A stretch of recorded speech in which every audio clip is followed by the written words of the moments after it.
The main thing, if you take anything away from my talk, it's that marijuana, hemp, is the oldest crop purposely grown by people.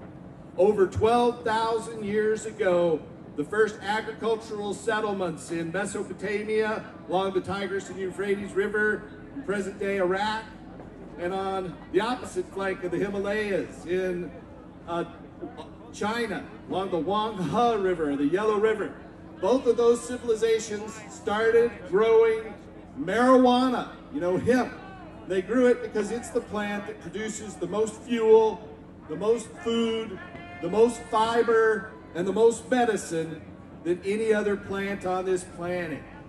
So obviously, to prohibit the plant that makes the most fuel, the most food, the most fiber, and the most medicine than any other plant is wrong.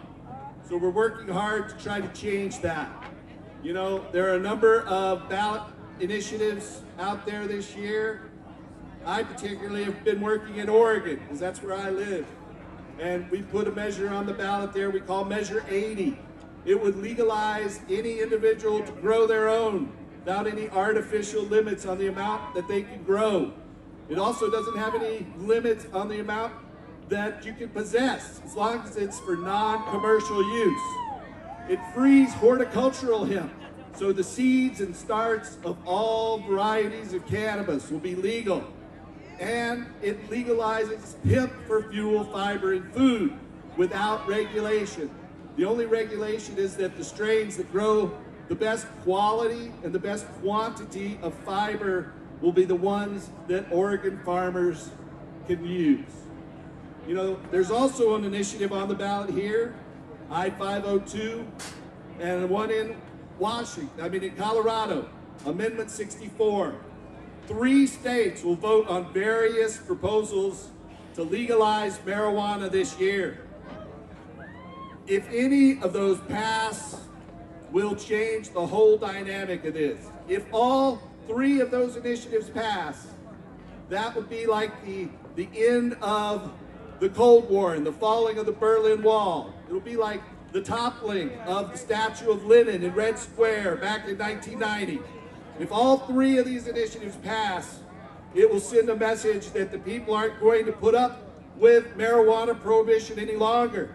And there was a good breakthrough just this past week in Kansas City, Missouri. A jury was impaneled to prosecute some guy for possession of marijuana, and he hadn't bought some tax stamp they needed there in Missouri. The jury revolted. They got angry at the prosecutor. They told him they aren't going to prosecute this guy. So the judge threw the charges out, made it where he can't be tried again. If you get an opportunity to serve on jury duty, go there and just say no to marijuana laws. Tell them you're not going to convict anyone for a marijuana crime, because marijuana isn't a crime. Marijuana is a blessing. So, we have a booth over here, the Hemp and Cannabis Foundation. We've helped over 20,000 people in the state of Washington. Altogether, about 150,000 people all across the country get their medical marijuana permits. That is a blessing for us and a blessing for the patients. If you want to find out more about it, come right over to that booth.